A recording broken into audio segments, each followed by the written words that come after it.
From the Schork Report, editor Stephen Schork, kind enough to join us this evening. It's always good to see you. Thank you very much for coming on. I know we've seen this split between the refined product, the gasoline, and the oil, but we also saw this decision today to release oil from our reserves. Can you explain that and what it might do? Yeah, absolutely. So we have to keep in mind that hurricanes are traditionally bearish for the stuff you put into the refinery, that is to say crude oil, and bullish for the stuff you take out of the refinery, that is refined crude oil. So if we're not putting crude oil into the refinery, we're not taking refined product out, and hence why we're getting a crazy rally in the gasoline market and a bearish market now in the crude oil market. So that said, the price and the spikes that we are seeing now at the pump and that we will continue to see for at least a week, if not the next 2 weeks, will be short-lived because we are taking measures to now alleviate the glut. So we mentioned the release of 1 million barrels out of the Strategic Petroleum Reserve. That oil is earmarked for the refinery epicenter in Lake Charles, Louisiana, which was not hit by the hurricane, and therefore it is still able to load barrels onto the Colonial Pipeline and continue to move gasoline and diesel up to the U.S. Northeast.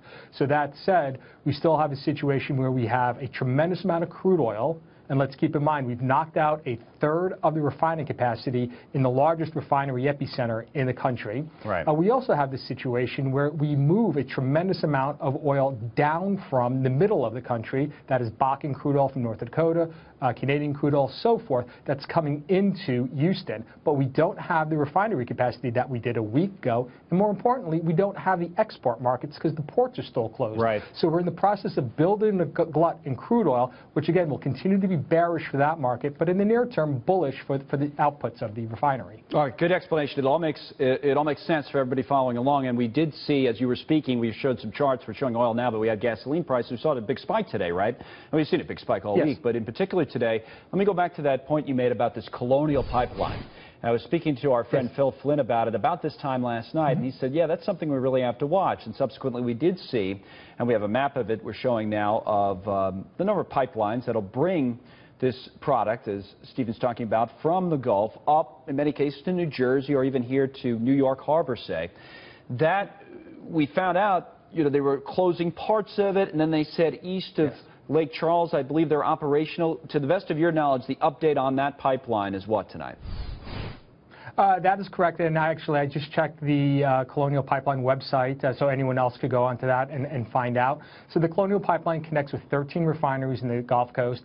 The part of the pipeline that is west of Lake Charles, as you said, that is still closed, or it's open for intermittent, given on the ability of those refineries to export whatever standing supplies they have. But the pipeline is still running, as we said, east of Lake Charles, which is where this, as we said, these SPR barrels are going to go.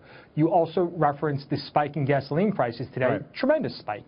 But it makes sense. It was the last day of the month. This is the expiration for the September contract. So you have a number of wholesalers, a number of tank farms that went ahead, they purchased oil in the futures market, and they're going to take delivery of that oil.